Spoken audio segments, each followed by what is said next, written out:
अरे पिंकी, तू यहाँ कैसे? शादी की बात तो मुझे भूल ही गई है।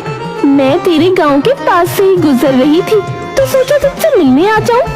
और जीजा जी से भी। हाँ ना, अंदर बैठ। तेरे जीजा जी को तो फुर्सत ही नहीं है। वो क्या है ना, आजकल वो गांव के सरपंच के साथ ज्यादा रहते हैं। अच्छा, तेरे पति की इतनी पहुंच है? लेकिन मुझे तो सुनने में आया था कि तेरा पति भुलक्कड़ है। वो तो है ही। अरे बहुत लंबी कहानी है, तुझे आराम से बताऊंगी। पहले तेरे लिए चाय बना कर लाती हूँ।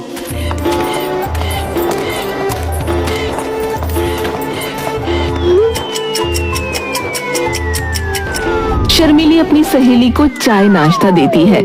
हाँ, तो बात ये है कि मेरे पति को भूलने की बीमारी थी। पूरा गांव उसकी बीमारी से परेशान था। शादी से पहले का किस्सा है। जब हमारे रिश्ते की बात चल रही थी, तब एक दिन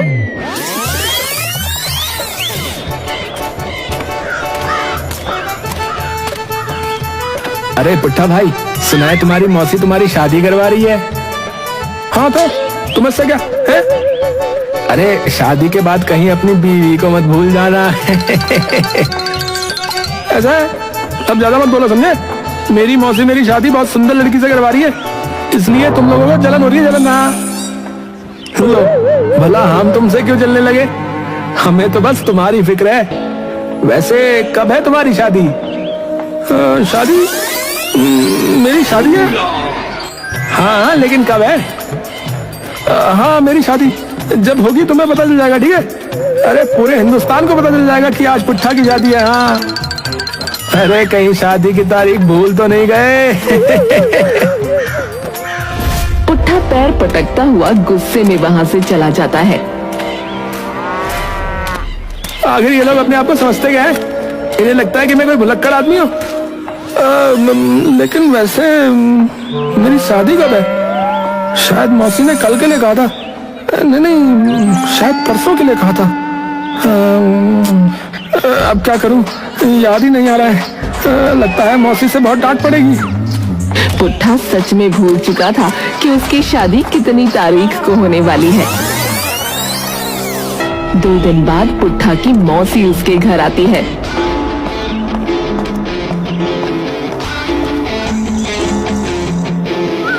अरे पुट्ठा, तू अभी तक सो रहा है? तैयार ना हुआ?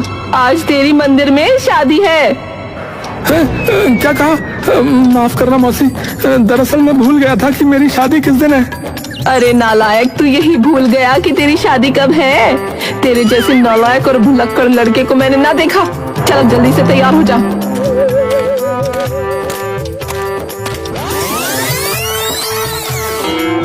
पुट्ठा जल्दी से नए कपड़े पहनकर तैयार हो जाता है और अपनी मौसी के साथ मंदिर जाता है,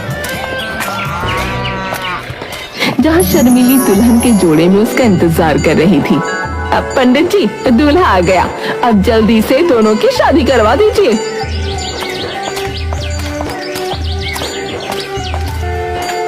पंडित शर्मिली और पुट्ठा की शादी करवा देता है। सदा सुहागन रहो बेटी।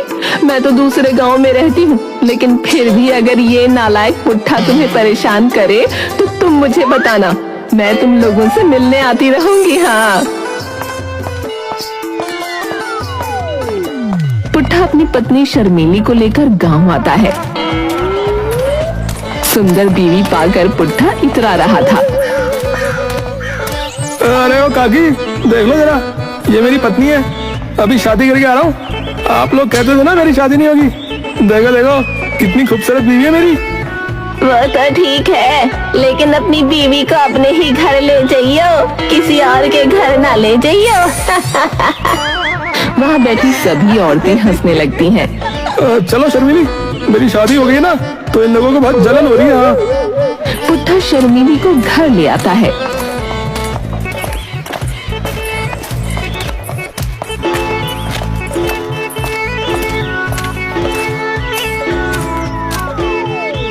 शर्मिली कहती है, यहाँ तो बहुत ही गर्मी है, तुम यहाँ कैसे रहते हो जी?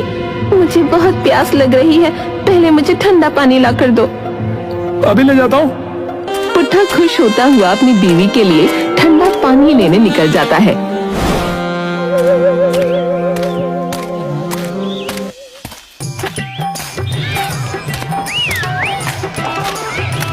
तभी रास्ते में उसे गांव का एक आदमी मिल जाता है। अरे पुट्ठा भाई, क्या बात है, आज बड़े खुश नजर आ रहे हैं भाई। कहाँ जा रहे भाई? अरे मेरी पत्नी ने वो मंगाया, इसलिए वही लेकर जा रहा हूँ। वो मंगाया? क्या मंगाया भाई, क्या मंगाया वो? पुट्ठा को सामने चाय वाला नजर आता है। चाय चाय, मेरी पत्नी ने गर्मा गर्म चाय मंगाई है, मैं उसके लिए वही लेने जा रहा हूँ। ऐसा कहकर पुट्ठा चाय की दुकान पर जाता है और अपनी पत्नी के लिए चाय पैक करवा लेता है।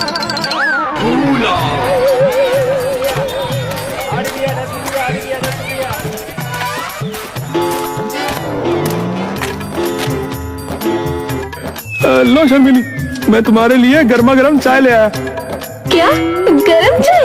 लेकिन मैंने तो ठंडा पानी मंगवाया था। अरे नहीं, तुम्हें क्या मैं पागल नजर आ रहा हूँ? तुमने गर्म चाय ही मंगाई थी। हे राम, ये तो मेरे माता पिता ने मेरी शादी किस बेवकूफ से करा दी।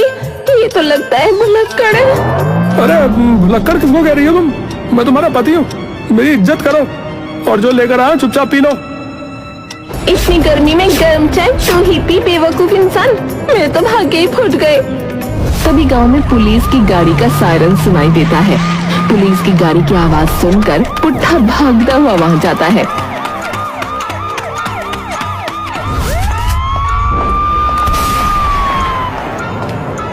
क्या हुआ दरोगा साहब, आप यहाँ क्यों आए हो?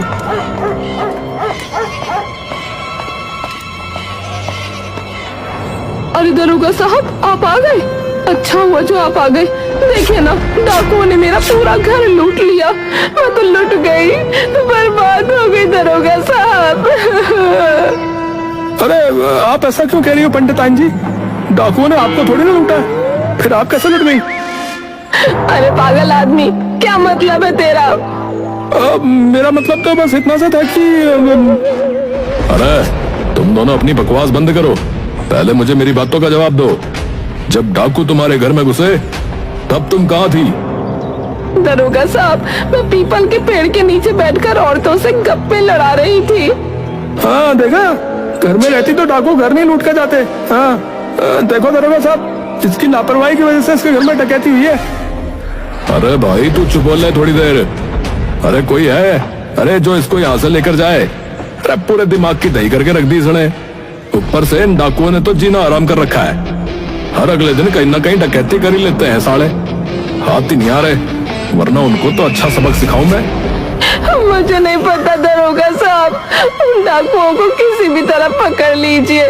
मुझे मेरे घर का सामान चाहिए। क्यों भाई क्यों? दरोगा साहब अपनी जान जोखिम में क्यों डाले? बताओ, तुम खुद ही पकड़ लो ना उन डाकुओं को। तभी वहाँ शर्मीली आ जाती है। शर्मीली, समझा ले अपने पति को, नहीं तो आज मैं इसे मार मार के इसका मुंह लाल कर दूंगी। अरे देखो तो जरा, पुलिस वाले के सामने धमकी दे रही है। तुम मेरे साथ चलो जी, चलो घर चलो। शर्मीली पुट्ठा का हाथ पकड़ उसे घर ले जाती है। सही तो कह रहा था दरोगा साहब, भला अपनी जान जोखिम में क्यों डालेंगे? मुझे तुम्हारी बकवास सुनने का कोई शौक नहीं है। ये बताओ कितनी रोटी खाओगे? रोटी? हाँ हाँ 5 रोटी, साथ में अचार भी दे दो।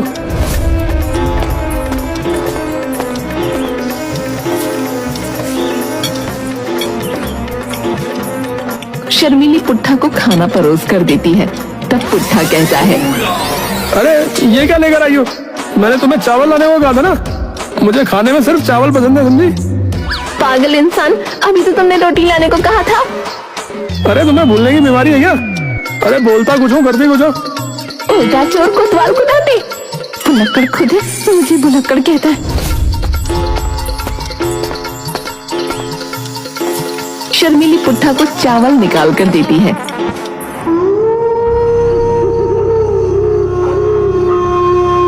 चावल खाकर वो चैन की नींद सो जाता है। अगली सुबह उसकी नींद गांव के शोर शराबे से खुलती है। अरे शर्मिली क्या बात है? सुबह सुबह गांव में इतना हल्ला क्यों हो रहा है? कुछ नहीं हो रहा, तुम आराम से सो जाओ। अरे ऐसा कैसे सो जाऊं? मेरे गांव पर मुसीबत आ गई है, मुझे तो वहाँ होना ही चाहिए ना। ऐसा कहकर पुट्ठा घर से बाहर निकल जाता है, लेकिन इस बार तो हद ही हो गई थी। वो अपनी पैंट ही पहनना भूल गया था। अरे पैंट पहन कर तो जाओ। हे भगवान, ये आदमी तो ऐसे ही निकल गया। क्या करूं मैं इसका? अरे भाई, क्या हो गया यहाँ पर? क्या हो रहा है? यहाँ पर इतनी भीड़ क्यों है? क्या हो गया? अरे पुट्ठा, तू यहाँ क्या करने आया है? अरे है, आज फिर एक घर में डाकुओं ने चोरी कर ली। क्या कहा? फिर से? लगता है इन डाकुओं को मुझे ही पकड़ना पड़ेगा। अरे जा जा, तू पहले अपनी पैंट तो पहन के आ, उसके बाद डाकुओं को पकड़ना। तभी पीछे से शर्मीली पुट्ठा की पैंट भागते हुए लेकर आती है। अरे पैंट पहनना कौन भूलता है, कम से कम पैंट तो पहन कर आनी चाहिए थी ना। पुट्ठा जल्दी से अपनी पैंट पहन लेता है। पूरा गांव उस पर हंस रहा था। शर्मीली को ये बात बिल्कुल अच्छी नहीं लगती। वो अपने पति का हाथ पकड़कर उसे घर ले जाती है। पूरा गांव तुम्हारा मजाक बना रहा है। पूरे गांव में तुम्हारी कोई इज्जत नहीं है। जाओ अपनी मौसी को बुला के लाओ। मैं अब इस गांव में और नहीं रहना चाहती। उन्हें बुला के लाओ, फिर हम उनके साथ उन्हीं के गांव में जाकर रहेंगे। अगर तुमने ऐसा नहीं किया तो मैं तुम्हें छोड़कर चली जाऊंगी। पुट्ठा अपनी मौसी के पास जाने के लिए मजबूर हो जाता है, क्योंकि वो नहीं चाहता था कि उसकी पत्नी उसे छोड़कर जाए। अच्छा अच्छा, ठीक है, मैं चला जाऊंगा, बस तुम मुझे छोड़कर कहीं मत जाना, समझी? ये लो खाना, रास्ते में भूख लगेगी तो खा लेना।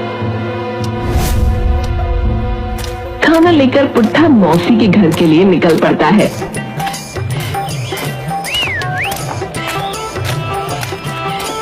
मौसी का घर तो बहुत दूर है। एक काम करता हूँ, जंगल के रास्ते से जाता हूँ, जल्दी पहुंच जाऊंगा। हाँ, ये ठीक रहेगा।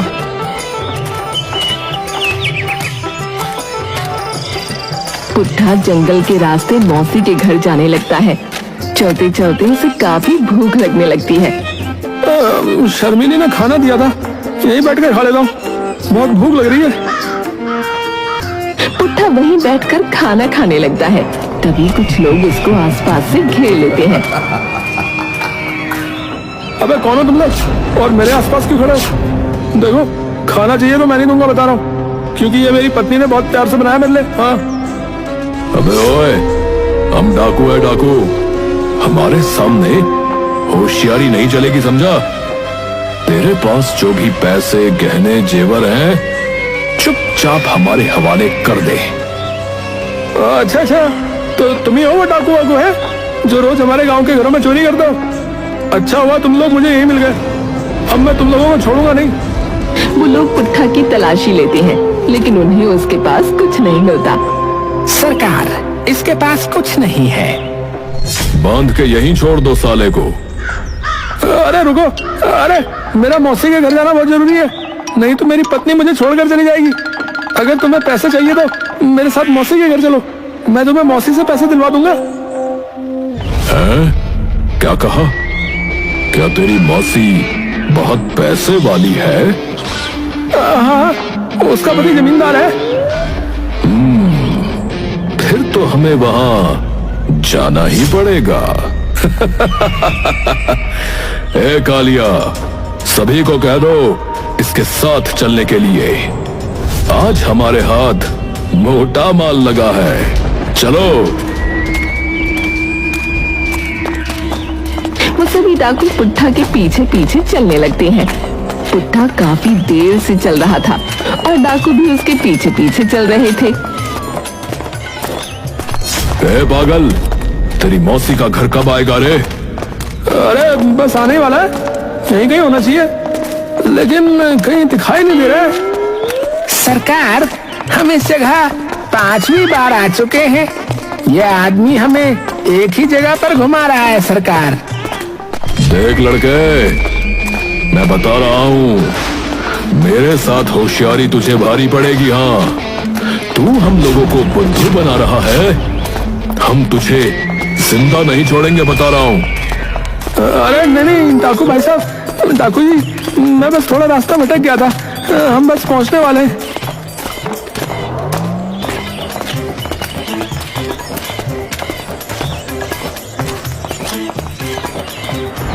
क्यों रे, क्या यही है तेरी मौसी का घर?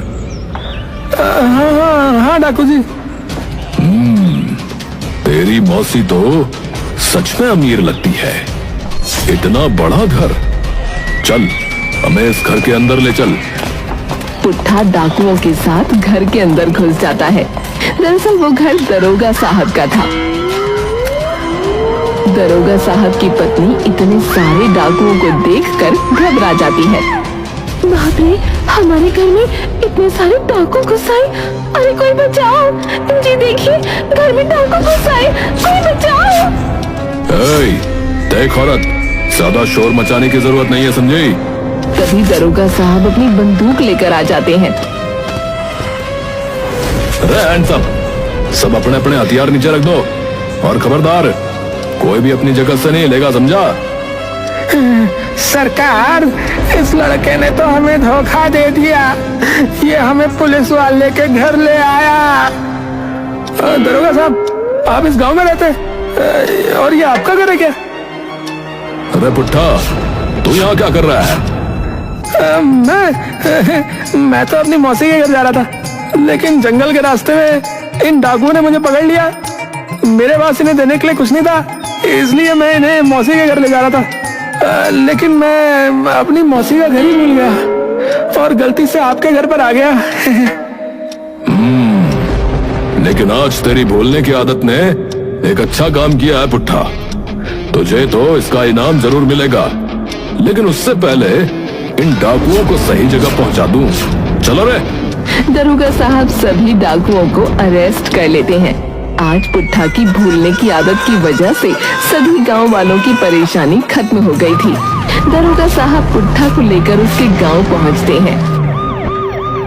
दरोगा के साथ पुट्ठा को देखकर शर्मीली अपना सर पकड़ लेती है।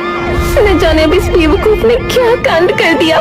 इसके कारण गांव में मेरी कितनी बेइज्जती हो रही है। अरे क्या हुआ दरोगा साहब, अब इस पागल ने क्या कर दिया? अरे आज इस पागल ने तो कमाल ही कर दिया भाई। इसकी वजह से जो है मैंने सभी डाकुओं को अरेस्ट कर लिया है। अब आप लोगों का गांव जो है बिल्कुल सुरक्षित है भाई, और ये सब जो है पुट्ठा की वजह से ही संभव हो पाया है। मैं अपनी तरफ से पुट्ठा को जो है इनाम दूंगा इसका। दरोगा साहब पूरे गांव को घटित घटना बताते हैं। सभी लोग अब पुट्ठा की तारीफ करते नहीं थक रहे थे। अरे मेरा पति तो कमाल का निकला, मैं इसे खामखा बेवकूफ समझती थी। आज इसकी बेवकूफी ने अच्छा काम कर दिखाया। वाह वाह, नजर न लगे मेरे पति को किसी की। दरोगा साहब पुट्ठा को एक विशेष प्रकार का सर्टिफिकेट देते हैं, जिस पर लिखा था भुलक्कड़ का मास्टर, और साथ में 1 लाख रुपए का नकद चेक देते हैं। पुट्ठा, यह है तुम्हारा इनाम। इन पैसों को अपनी पत्नी को दे देना और ये सर्टिफिकेट अपने घर की दीवार पर लटका देना। ठीक है गांव वालों, अब मैं चलता हूँ। दरोगा वहाँ से चला जाता है। अब तो हर गांव वासी पुट्ठा की तारीफ करते नहीं थक रहा था। वाह रे पुट्ठा, तू तो कमाल का निकला रे, तेरी वजह से मेरा सामान मिल गया।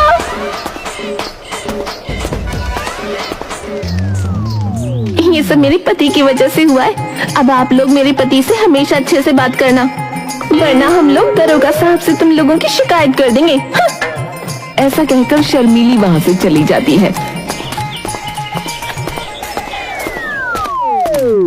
देख रही हो रेखा, पुट्ठा की बीवी में कैसे घमंड आ गया है। क्यों नहीं आएगा पंडिताइन जी, उसके पति ने गांव वालों के लिए इतना अच्छा काम जो किया है, किसी की भी पत्नी को घमंड आएगा। तेरा पति तो सच में बहुत ही कमाल का इंसान है। वैसे काफी देर हो गई, अभी तक आए नहीं जीजा जी।